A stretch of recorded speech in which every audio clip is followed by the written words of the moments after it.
নমস্কাৰ প্ৰিয় বন্ধু বান্ধৱীসকল এই দুটা বাৰত যদি কোনো মহিলা জন্ম হয় তেনে সেই মহিলা অতি ভাগ্যৱতী হয় সেইগৰাকী মহিলা যাৰ ঘৰত থাকে সেইখন ঘৰত কেতিয়াও অভাৱ অনাটন নহয় জ্যোতিষাস্ত্ৰৰ মতে দুটা বাৰত জন্ম হোৱা মহিলা বা পুৰুষৰ বাবে সদায় কপালত সৌভাগ্য থাকে তেওঁলোকে জীৱনত যি আশা কৰে তেনেকৈ সফল হ'ব পাৰে বিশেষকৈ নাৰীৰ ক্ষেত্ৰত এই কথা একেবাৰে সঁচা সপ্তাহৰ দুটা বাৰত জন্ম হোৱা নাৰীয়ে জীৱনত কেতিয়াও আনক হাত পাতিব নালাগে তেওঁলোক সদায় লাকি হয় আৰু তেওঁলোকৰ ভাগ্যৰ বলত সকলো সুবিধা পায় এই দুটা বাৰত জন্ম হোৱা পুৰুষেই হওক বা মহিলাই হওক তেওঁলোকে সদায় ৰজাৰ দৰে থাকিব পাৰে আৰু নিজৰ শক্তি প্ৰদৰ্শন কৰি জয় হ'ব পাৰে হিন্দু শাস্ত্ৰ অনুসৰি ভাগ্য হৈছে বিধাতাৰ লিখন যি লিখা থাকে সেয়া অৱশ্যেই হ'ব কিন্তু জ্যোতিষাস্ত্ৰৰ মতে জন্মৰ সময়ত হোৱা গ্ৰহ নক্ষত্ৰৰ বিশেষ প্ৰভাৱ আৰু সেই বাৰত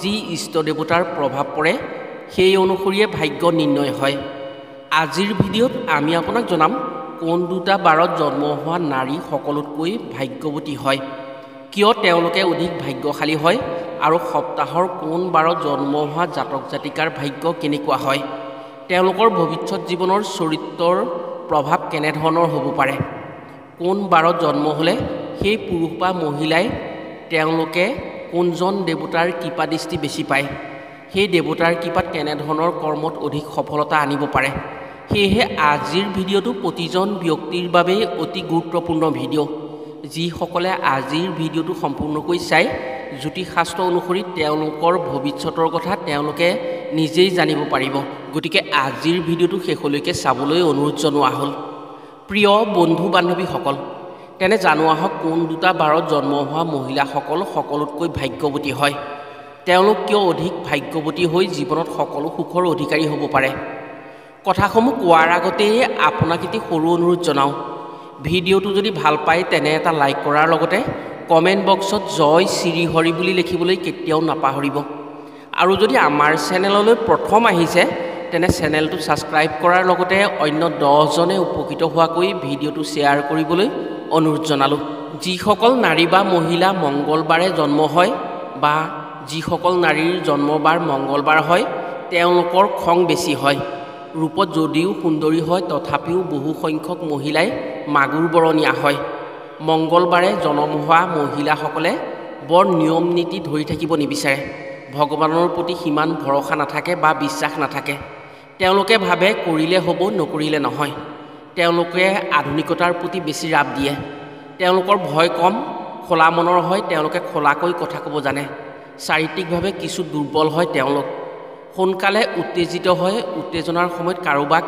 তেওঁলোকে আপোনপৰ নাভাবি বেয়াকৈ ক'বলৈ ভয় নকৰে কিন্তু এইবাৰত জন্ম হোৱা নাৰী সদায় ভোগবিলাসী হয় কৰ্মপটু হয় তেওঁলোকে অত্যন্ত সাহস দেখুৱাব পাৰে সাহসী হয় তেওঁলোক লগতে বলশালী হয় কৰ্মপটু হৈ উদ্যমী হ'ব পাৰে পুৰুষৰ ক্ষেত্ৰত মংগলবাৰে জন্ম হোৱা বেছিভাগ পুৰুষৰ গাৰ বৰণ কৃষ্ণ বৰ্ণৰ হয় অত্যন্ত সাহসী আৰু কৰ্মদক্ষ হয় এওঁলোকে যিটো কৰিম বুলি ক'ব সেইটো কৰিহে এৰিব পাছলৈ হুকিব নোখোজে এওঁলোকে শাস্ত্ৰ অনুসৰি তেওঁলোকে শাস্ত্ৰ নিন্দুক হয় আৰু নাস্তিক হয় এওঁলোকে আনৰ ওপৰত ভৰসা নকৰে নিজে আনৰ আগত নিজৰ খোলা কথা কেতিয়াও নকয় কিন্তু এওঁলোকৰ বন্ধুবৰ্গ বেছি হয় বন্ধুৰ পৰা সদায় এওঁলোকে সমাদৰ পায় মংগলবাৰে জন্ম হোৱা পুৰুষেই হওক বা মহিলাই হওক তেওঁলোক সদায় ভোগী হয় বিপদত কম পৰে এওঁলোকে বিপদৰ উমান পায় কিন্তু আনে এওঁলোকক লৈ বেছি সমালোচনা কৰে ধন টকা পইচাৰ ক্ষেত্ৰত এওঁলোক ধনৱান হয় যদিও নিজৰ ভোগবিলাসত বেছি ধন খৰচ কৰাৰ ফলত হাত খালী হৈ পৰে এওঁলোকে হনুমানক ভক্তি কৰিব পাৰিলে অধিক ফলপ্ৰাপ্তি হ'ব পাৰিব যিসকল মহিলা বুধবাৰে জন্ম হয় তেওঁলোকৰ অন্তৰ বৰ কোমল হয় এওঁলোক খুব সোনকালেই কান্দিব জানে এওঁলোকৰ খুব সোনকালে চকুলো ওলায় এওঁলোকৰ জ্ঞান বেছি হয় আৰু যিকোনো কথা ভাবি চিন্তিহে কয় মুখৰ চেহেৰা অতি সুন্দৰ সুগহী হয় মুখৰ আকৃতি গোল হয় বুধবাৰে জন্ম হোৱা নাৰীৰ হাতত সদায় ধন টকা পইচা থাকে যিমান সমস্যাত নপৰক কিয় এওঁলোকৰ হাত কেতিয়াও উদ্যম নহয় এওঁলোকে হাত খালি কেতিয়াও নকৰে নাই নাই কৰি থাকিলেও তেওঁলোকৰ হাতত ধন থাকিবই এক কথাত ক'বলৈ গ'লে বুধবাৰে জন্ম হোৱা নাৰী লক্ষ্মী হয়। পৰিয়াল বৰ সুন্দৰভাৱে পৰিচালনা কৰিব পাৰে। গৰ্ব অহংকাৰ কম কৰে এই বাৰত জন্ম হোৱা মহিলাই। আনৰ উপকাৰৰ কথা বেছি চিন্তা কৰে। আনৰ প্ৰতি মৰম স্নেহো বেছি হয়। বুদ্ধিত অতি চোকা হয় আৰু পুত্ৰৱতী ধৰ্মপত্নী হ'ব পাৰে। পুৰুষৰ ক্ষেত্ৰত অতিমাত্ৰা বুদ্ধিয়ক হয় আৰু মেধাৱী হয়। পঢ়া শুনাত নাম কৰিব পাৰে। ঈশ্বৰ বিশ্বাসী আৰু ধৰ্মপৰায়ণ হয়। বুধবাৰে জন্ম হোৱা পুৰুষে ধনৰ পাছত কেতিয়াও দৌৰিব নালাগে। তেওঁলোকৰ বাবে সুযোগ সুবিধা নিজে নিজেই আহে। কৰ্মপটু হোৱাৰ উপৰিও বহু জ্ঞানী হয় বুধবাৰে জন্ম হোৱা পুৰুষ মহিলাসকল। বিপদত কম পৰে, বিপদৰ আগজাননী পায়। কিন্তু এওঁলোকে কিছু কিছু ক্ষেত্ৰত অলপ অভিমান বেছি কৰে। সাহিত্য শিল্পকলাত চোকা হয়। সামাজিক দিশত আগৰণুৱা হয়। চাকৰি বাকৰিৰ সুযোগ পোৱাৰ সম্ভাৱনা বেছি থাকে। কৰ্মক্ষেত্ৰত বাধা কম পায় যদিও গণেশক ভক্তি কৰিব পাৰিলে জীৱনত ডাঙৰ কাম সমাধান কৰিব পাৰিব এইবাৰত জন্ম হোৱা জাতক জাতিকাই।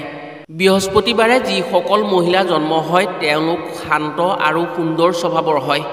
এওঁলোকে যি ইচ্ছা কৰে এদিন সেয়া সত্যলৈ পৰিৱৰ্তন কৰে। এনে মহিলা সদায় সমাজপ্ৰিয় আৰু মানুহৰ সংগত থাকি এওঁলোকে ভাল পায়। মানুহৰ প্ৰতি মৰম স্নেহ বেছি থাকে এওঁলোকৰ হাতত যদি ঘৰৰ ভঁৰালৰ দায়িত্ব দিয়া হয়, অৰ্থাৎ পুৰুষে ঘটি অনা ধন টকা পইচা যদি এওঁলোকৰ হাতেৰে ঘৰত জমা ৰাখে, তেনে সেইখন ঘৰ কেতিয়াও অভাৱী হ'ব নোৱাৰে। সুগৃহিণী হোৱাৰ উপৰিও দায়িত্বশীল পত্নী হ'ব পাৰে বৃহস্পতিবাৰে জন্ম হোৱা মহিলাসকল। মাত কোমল হয়, কথা সুৰীয়া হয় আৰু মিঠা কথা ক'ব জানে। মিছা কথা খুব কম কয় আৰু নিজকে ব্যস্ত ৰাখি যিকোনো কামত ভাল পায়। পুৰুষসকলৰ ক্ষেত্ৰত বৃহস্পতিবাৰে জন্ম হোৱা পুৰুষ সদায় ভাগ্যশালী হয়। দয়ালু আৰু হৃদয়ৱান হয়। গুৰু বৃহস্পতি আৰু ভগৱানৰ কৃপাত এওঁলোকে অসাধ্য সাধন কৰিব পাৰে। যি ক্ষেত্ৰতেই আগ নাবাহক কিয় সদায় সেই সমস্যা খুব কম সময়তে তেওঁলোকে অন্ত কৰিব পাৰে। সাহিত্য দৰ্শন বেদজ্ঞ আৰু শাস্ত্ৰজ্ঞ হয় বৃহস্পতিবাৰে জন্ম হোৱা পুৰুষসকল। উচ্চ পদস্থ চাকৰিৰ যোগ থাকে। ৰাজভোগৰ সুযোগ পায়। সামাজিক ক্ষেত্ৰত মান সন্মান পায়। সমাজ ক্ষেত্ৰত আগৰণুৱা হয় এইবাৰত জন্ম হোৱা ব্যক্তিসকল। জ্যোতিষশাস্ত্ৰৰ মতে এইবাৰত জন্ম হোৱা পুৰুষ নাৰীয়ে সমাজ পৰিচালনা কৰাৰ দায়িত্ব পায়। বহুজনৰ ওপৰত আসন পায় আৰু বহুজনক প্ৰতিপালন কৰাৰ সুযোগ আহে। এওঁলোকে যদি ভগৱান বিষ্ণুৰ প্ৰতি বৃহস্পতিবাৰে পূজা প্ৰাৰ্থনা কৰিব পাৰে, তেনে তেওঁলোকে অত্যন্ত ভাগ্যশালী হৈ ক্ষমতাশালী হ'ব পাৰিব আৰু নিজৰ আশা সঁচা কৰিব পাৰে। বৃহস্পতিবাৰত জন্ম হোৱা লোকৰ ভাগ্য সদায় শক্তিশালীয়ে হয়। যিসকল নাৰী শুক্ৰবাৰে জন্ম হয়, অৰ্থাৎ শুক্ৰবাৰে জন্মগ্ৰহণ কৰে, শাস্ত্ৰ অনুসৰি সেই নাৰী অত্যন্ত সুখী হ'ব পাৰে। যাৰ ঘৰত শুক্ৰবাৰে জন্ম হোৱা ছোৱালী বা মহিলা থাকে, সেইখন ঘৰত সদায় কষ্ট নাইকিয়া হয়। শুক্ৰবাৰে জন্ম হোৱা মহিলা সুন্দৰী আৰু বগা হয়। এওঁলোকৰ গাত লক্ষ্মী চৰিত্ৰৰ আভাস পোৱা যায়। এনে নাৰী বিবাহ কৰাজনো ভাগ্যশালী হৈ পৰে। সৰল গুণৱতী হয় এনে নাৰীসকল। নিজৰ গুণেৰে পৰিয়ালৰ সকলোকে মুহিব পাৰে আৰু মৰম আদৰ লাভ কৰিব পাৰে। এনে মহিলাৰ মাক দেউতাকৰ ঘৰত থাকোঁতেও মাক দেউতাকৰ মৰম পায় আৰু স্বামীৰ ঘৰতো অত্যাধিক বিশ্বাসী হৈ মৰম স্নেহ পায়। স্বামী ভক্তিপৰায়ণ হয়, পুত্ৰৱতী ধৰ্মপত্নী হয় আৰু বৰ্তধাৰিণী ভাগ্যৱতী হয়। এনে মহিলাই স্বামীৰ অধিক মৰম পাই সুখী হ'ব পাৰে জীৱনত। পুৰুষৰ ক্ষেত্ৰত বেছিভাগেই মধ্যমীয়া শৰীৰৰ হয়। ধন টকা পইচাৰ দিশত অধিক শক্তিশালী হয়। কোনোদিন অৰ্থৰ অভাৱত নপৰে। এওঁলোকে নাৰীৰ মন আকৰ্ষণ কৰিব পাৰে। শুক্ৰবাৰে জন্ম হোৱা পুৰুষ বীৰ্যৱান, কৃপাৱান, ধনৱান, দীৰ্ঘস্থায়ী, সম্পদশালী আৰু জ্ঞানদীপ্ত হয়। কথা খুব কম কয়। অবাবত সময় নষ্ট নকৰে। খেতি বাতিত ৰাপ বেছি হয়। আনক কেতিয়াও অপকাৰ নকৰে। কথাতকৈ কাম বেছি কৰে আৰু উদ্যমী হয়। যিকোনো ক্ষেত্ৰত আগপাছ ভাবিহে তেওঁলোকে কাম কৰে। ব্যৱসায় বাণিজ্য কৰি বেছি ভাল পায়। চাকৰি ব্যৱসায়ৰ জৰিয়তে প্ৰচুৰ ধন আহৰণ কৰিব পাৰে এওঁলোকে।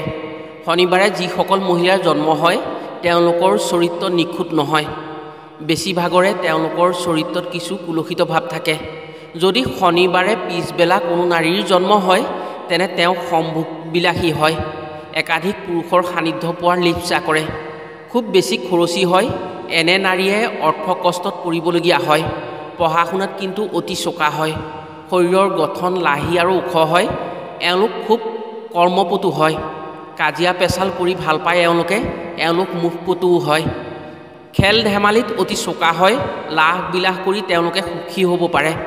পুৰুষৰ ক্ষেত্ৰত শনিবাৰে যিসকল পুৰুষৰ জন্ম হয় তেওঁলোক কৰ্মনিপুণ হয়। কৰ্মৰ ক্ষেত্ৰত চোকা হয়। কিছু খৰচী বেছি হয়। এওঁলোকে ধন টকা পইচা অপব্যয় কৰে।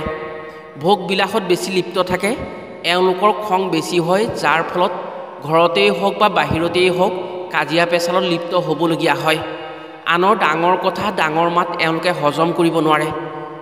চতুৰ বুদ্ধিৰ হয় শনিবাৰে জন্ম হোৱা পুৰুষসকলৰ মনত দৃঢ়তা কম থাকে, যাৰ ফলত সুনিপুণ কৰ্মী হ'লেও তেওঁলোকে কোনো এটা কাম কৰি উলিয়াই দিওঁতে বহু পলম হৈ পৰে।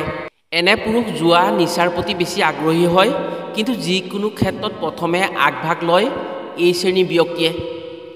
দেওবাৰে জন্ম হোৱা কন্যা সন্তান বহু ভাগ্যশালী হয়। পঢ়া শুনাত চোকা হয়। ৰোগ ব্যাধিৰ পৰিমাণ অন্য বাৰত জন্ম হোৱা মানুহতকৈ কম হয়। বুদ্ধিমতী হয়। কম সময়ত বহু বেছি কাম কৰিব পাৰে এওঁলোকে আৰু কোমল মাতৰ হয়। দেখাত সৰল হ'লেও ভিতৰি ভিতৰি বুদ্ধিয়ক হয়। ভ্ৰমণপ্ৰিয় হয়। ধৰ্মীয় অনুষ্ঠানত গৈ বেছি সুখী হ'ব পাৰে। স্বামী ভক্তিপৰায়ণ হয় আৰু পিতৃ মাতৃৰ বাধ্য হয়। কেতিয়াবা শত্ৰুৱে এওঁলোকক বেছি মনোকষ্ট দিয়ে। পুৰুষৰ ক্ষেত্ৰত দেওবাৰে জন্ম হোৱা পুৰুষ সদায় সম্পদশালী হয় আৰু ধনৱান হয়। এওঁলোকৰ স্মৃতিশক্তি অধিক বেছি হয়। পঢ়া শুনাত অধিক চোকা হয়। ধৈৰ্য বেছি। যিকোনো ক্ষেত্ৰত শুনা মানিব পাৰে এওঁলোকে। শাৰীৰিকভাৱে সুস্থ থাকে। নিজৰ শৰীৰৰ ওপৰত গুৰুত্ব বেছি দিয়ে।